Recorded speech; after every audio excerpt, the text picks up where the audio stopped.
వి gold trusted gold buyers తాకట్టులో ఉన్న బంగారాన్ని విడిపించి ఈ రోజు ఉన్న మార్కెట్ ధరకే కొనబడును. మరిన్ని వివరాలకు సంప్రదించండి 77107720.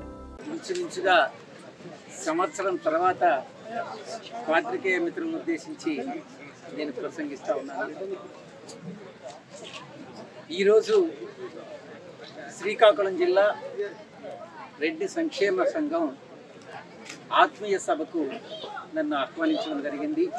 సభను ఉద్దేశించి ప్రసంగించడం జరిగింది.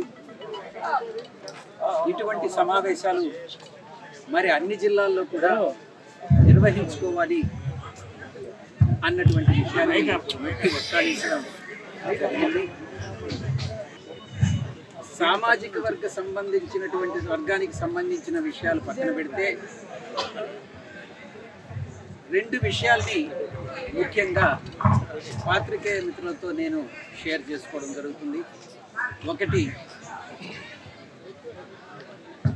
అటు దక్షిణం నుంచి కానీ వస్తే పొట్టి శ్రీరాములు గారి నెల్లూరు జిల్లాగా ప్రకటించడం జరిగింది, ప్రకాశం జిల్లాగా ప్రకటించడం జరిగింది, గౌరవ ఎన్టీఆర్ జిల్లాగా ప్రకటించడం జరిగింది, అంబేద్కర్ గారి కోనసీమ జిల్లాగా ప్రకటించడం జరిగింది, అన్నమయ్య జిల్లాగా ప్రకటించడం జరిగింది. ఆ తర్వాత ఇవన్నిటినీ కూడా చూసిన తర్వాత స్వాతంత్ర సమర యోధుడు అల్లూరు సీతారామరాజు గారి జిల్లాగా ప్రకటించడం జరిగింది. ఇవన్నీ చూసిన తర్వాత నేను ప్రభుత్వాన్ని, ముఖ్యమంత్రి గారిని, ఉప ముఖ్యమంత్రి గారిని ఇద్దరిని కూడా ఇప్పుడు నేను విజ్ఞప్తి చేస్తా ఉన్నాను. మొట్టమొదటి స్వాతంత్ర యోధుడు, ఈవెన్ సిపాయిల తిరుగుబాటు కన్నా ముందుగా స్వాతంత్ర సమరానికి శంఖారావం పూరించినటువంటి సైరా నరసింహారెడ్డి, అంటే ఉయ్యాలవాడ నరసింహారెడ్డి గారికి జిల్లాని, ఆయన కర్నూలు జిల్లాలో పుట్టడం జరిగింది.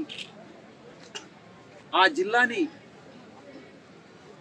ఉయ్యాలవాడ నరసింహారెడ్డి కర్నూలు జిల్లాగా ప్రకటించమని నేను ప్రభుత్వాన్ని కోరుతా ఉన్నాను.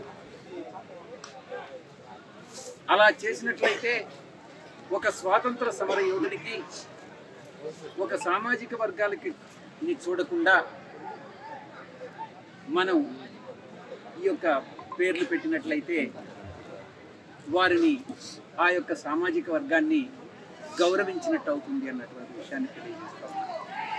మన హయాంలో ఎలాగైతే మా యొక్క అప్పట్లో ప్రియతమ నాయకుడు, గౌరవ ముఖ్యమంత్రిగా ఉన్నటువంటి స్వర్గీయ రాజశేఖర రెడ్డి గారి పేరుతో కడప జిల్లాని నామకరణం చేశారో, అలాగే ఉయ్యాలవాడ నరసింహారెడ్డి కర్నూలు జిల్లాగా ప్రకటించమని నేను ముఖ్యమంత్రి గారిని, ఉప ముఖ్యమంత్రి గారిని అభ్యర్థిస్తున్నాను ఈ సందర్భంగా.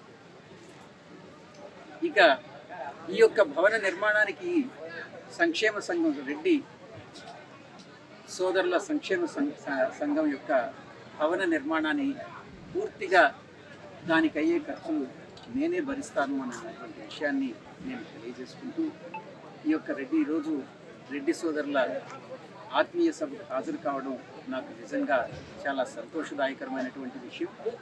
ఈ యొక్క సమావేశం రాజకీయాలకు అతీతంగా, రాజకీయ పార్టీలకు అతీతంగా ఈ సమావేశం జరుపుకోవడం జరిగింది. ఇప్పుడు నేను రాజకీయాల్లో లేను, నేను ఒక వ్యవసాయదారునేనని మరొక్కసారి ఎన్ని కామెంట్స్ అయినా చేయొచ్చు.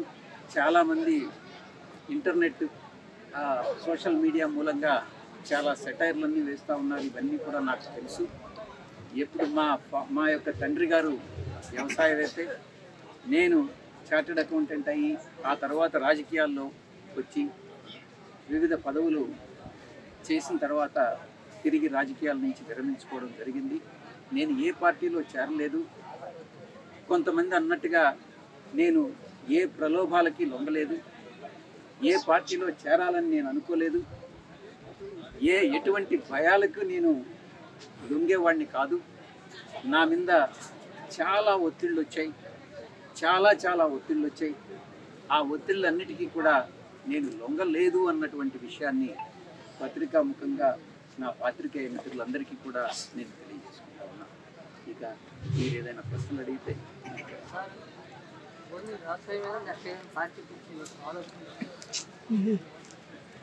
ఈరోజు మీరు అడిగినటువంటి సమయానికి నాకు ఆ ఉద్దేశం లేదు. అవసరమైతే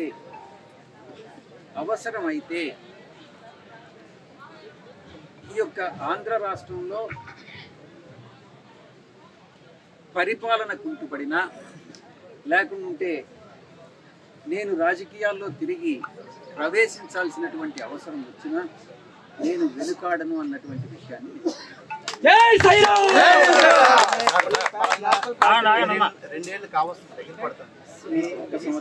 జనవరి 25వ తారీఖున నేను రాజ్యసభ సభ్యత్వానికి, జనవరి 26వ తారీఖున నేను వైఎస్ఆర్ కాంగ్రెస్ పార్టీకి రాజీనామా చేయడం జరిగింది. ఇంచుమించుగా సంవత్సరం రోజులు నేను వ్యవసాయం చేసుకుంటా ఉన్నాను. అంతేగాని రాజకీయాల్లో నేను ఏ కామెంట్స్ కూడా ఏది వ్యాఖ్యానించలేదు, ఎవరిని గురించి మాట్లాడలేదు. అటు ప్రతిపక్షం గురించి కానీ పాలకపక్షం గురించి కానీ నేను ఎక్కడ మాట్లాడినటువంటి సందర్భం లేదు. మొట్టమొదటిసారిగా ఈ ఆత్మీయ సమావేశానికి సంవత్సరం రోజుల తర్వాత పాత్రికేయులు సార్ ఎంత వ్యవసాయం చేసుకుంటున్నామన్నా గత ప్రభుత్వంలో మీరే సెకండ్ ప్లేస్ లో ఉన్నారు. విజయసాయి రెడ్డి అంటే ఒక ఆర్మోగి ఈ రెండు దగ్గర 2 ఏళ్ళు కావస్తున్నటువంటి కూటమి పాలన ఎలా ఉంది అంటే ఆ అనుభవంతో విజయసాయి రెడ్డి కూటమి పాలన ఎలా ఉంది, ప్రతిపక్షం పాత్ర ఎలా ఉంది అన్నటువంటిది ఈరోజు నేను చెప్పేటటువంటి పరిస్థితి లేదు. అది అవసరమైనప్పుడు, ఆ సందర్భం వచ్చినప్పుడు తప్పకుండా కూటమి పరిపాలన ఎలా ఉంది, ప్రతిపక్ష పాత్ర ఎలా ఉంది అన్నటువంటిది మీకు తప్పకుండా మీరు గతంలో ప్రభుత్వంలో కీలక పాత్రలు ఉన్నారు. అప్పుడు ఈ రాష్ట్రాలు అదే జిల్లాల పేర్లు మార్చినప్పుడు ఈ సలహా ఇచ్చారు సార్ వాళ్ళకి ఎవరికైనా? ఇవ్వలేదు. అప్పట్లో నాకు ఈ ఐడియా రాలేదు. ఇప్పుడు ఈ తర్వాత నేను రాజీనామా చేసిన తర్వాత ఒక 10 నెలల కాలంగా నాకు ఉన్నటువంటి సమయంతో నేను వివిధ పుస్తకాలను చదువుకుంటూ నేను వ్యవసాయం చేసుకుంటూ కాలం గడిపినటువంటి నేపథ్యంలో ఇలా చేస్తే బాగుంటుంది అన్నటువంటి అభిప్రాయం నాకు కలిగింది. దాన్ని సభాముఖంగా నేను ప్రభుత్వానికి సార్ ఉత్తరాంధ్రకి సముచిత స్థానం ఉండాలని చెప్తున్నారు. ఇప్పుడు సముచిత స్థానంలో మీరే తటస్థంగా ఉండిపోతున్నారు. ఈ పరిస్థితుల్లో వాళ్ళకి రాజకీయంగా ఎలా తీసుకురాగలరు? నేను సభాముఖంగా ఒకటే తెలియజేసుకున్నాను. నేను ఉత్తరాంధ్ర ఇన్ఛార్జిగా ఉన్నప్పుడు బీచ్లో ఒక టెంపుల్ కూడా కట్టించాను. ప్లాట్ఫామ్ వేసి టెంపుల్ కట్టించడం జరిగింది, వాళ్ళ దేవతలను తెచ్చుకునేదానికి. నా వంతు కృషి ఉత్తరాంధ్ర ఇన్ఛార్జిగా నేను సంతృప్తికరంగా నిర్వహించాను. కులాలకు అతీతంగా అంటే కుల మత భేదాలు లేకుండా నేను చేశాను అన్నటువంటిది సగర్వంగా నేను మొన్న చేసినటువంటి ట్వీట్ ఏదైతే ఉందో సార్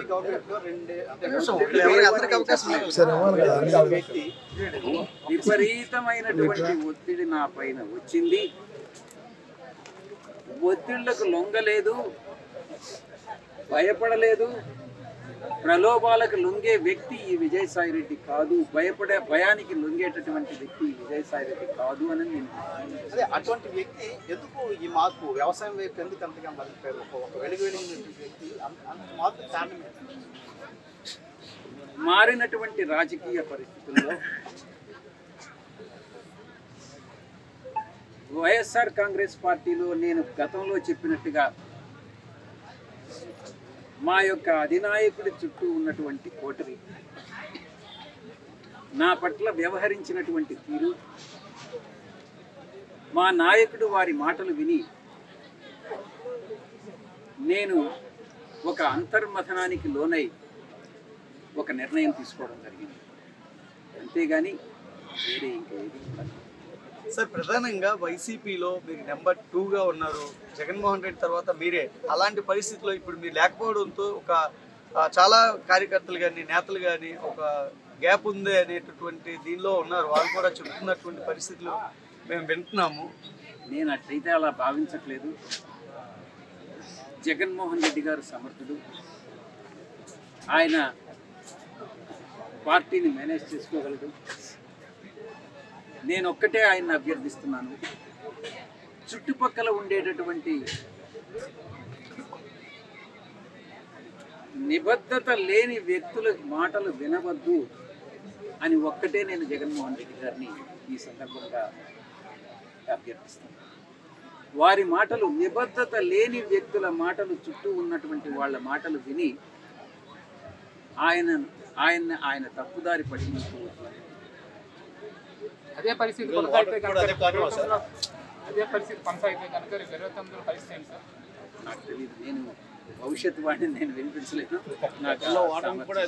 సార్ మీరు మనం చేసినటువంటి ట్వీట్ ని కూటమి ప్రభుత్వం తమకు అనుకూలంగా వాళ్ళు చెప్తున్నటువంటి పరిస్థితి ఉంది. అసలు మీరు ఆ ట్వీట్ తాలూకా అర్థం ఏంటి? మొన్న సమ్మిట్ తాలూకు నేను ఒకటే చెప్తా ఉన్నాను, చాలా ముఖ్యమైనటువంటి విషయం.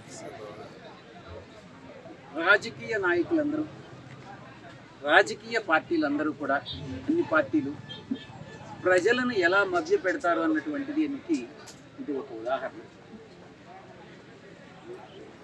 మీరు 1995 నుంచి 2004 వరకు చంద్రబాబు నాయుడు గారు ముఖ్యమంత్రిగా అప్పట్లో సమైక్య ఆంధ్రప్రదేశ్ని పరిపాలించడం జరిగింది.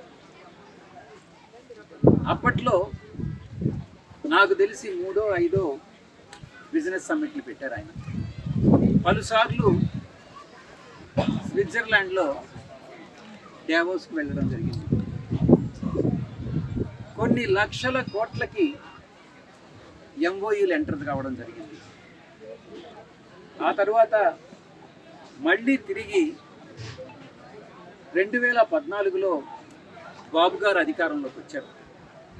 2019 వరకు పరిపాలన చేశారు. అప్పుడు కూడా నాకు తెలిసి ఒక 2ో 3ో సమ్మిట్లు పెట్టడం జరిగింది. నాకు గుర్తుండేంత వరకు 13 లక్షల కోట్ల రూపాయల ఎంఓయూలు ఎంటర్ కావడం జరిగింది. ఆ తర్వాత వైఎస్ఆర్సీపీ అధికారంలోకి వచ్చింది 2019లో. 2024 వరకు పరిపాలించింది. అప్పుడు కూడా నాకు తెలిసి ఒక 2 సమ్మిట్లు జరిగాయి. ఈ యొక్క కరోనా పోయిన తర్వాత వైఎస్ఆర్సీపీ హయాంలో కూడా ఇదే రకంగా కొన్ని లక్షల కోట్ల రూపాయల ఎంఓయూలు ఎంటర్ కావడం జరిగింది. ఈ ఎంఓయూల తంతంతా కూడా, ఇదంతా కూడా ఒక మిథ్య, ఒక ఫార్స్. ఇది ప్రజలను మభ్యపెట్టే దానికోసంగానే రాజకీయ నాయకులు, రాజకీయ పక్షాలు ఉపయోగించుకుంటున్నాయే తప్ప చిత్తశుద్ధితో జెన్యూన్గా నిజంగా ఎంటర్ అయ్యేటటువంటి ఎంఓఈలు చాలా చాలా కొద్దిగా ఉంటాయని నేను తెలియజేసుకుంటా ఉన్నాను. రీసెంట్గా జరిగినటువంటి ఇన్వెస్టర్ మీట్లో నాకు గుర్తుండే ఉంది. ఇప్పుడు 13 లక్షల కోట్ల రూపాయల నుంచి 600 పైసలకు ఎంఓఈలు ఎంటర్ అయ్యారు. నేను ట్వీట్ కూడా చేశాను. ఆ ట్వీట్ని ఎవరు ఏ రకంగా అన్వయించుకున్నా నాకైతే అభ్యంతరం లేదు. నా యొక్క ఉద్దేశం, రాజకీయ నాయకులు, రాజకీయ పక్షాలు ప్రజలను మభ్యపెడుతున్నాయి అన్నటువంటి పాయింట్ని మాత్రం నేను మెసేజ్ని పంపించదలుచుకున్నాను. అది నా సార్. లెక్కర్ స్కామ్ నిందితుడు వాసుదేవ్ రెడ్డి అప్రూవర్గా మాట్లాడారు. ఇంపాక్ట్ ఎలా ఉంటుంది సార్ కేసు? ఇది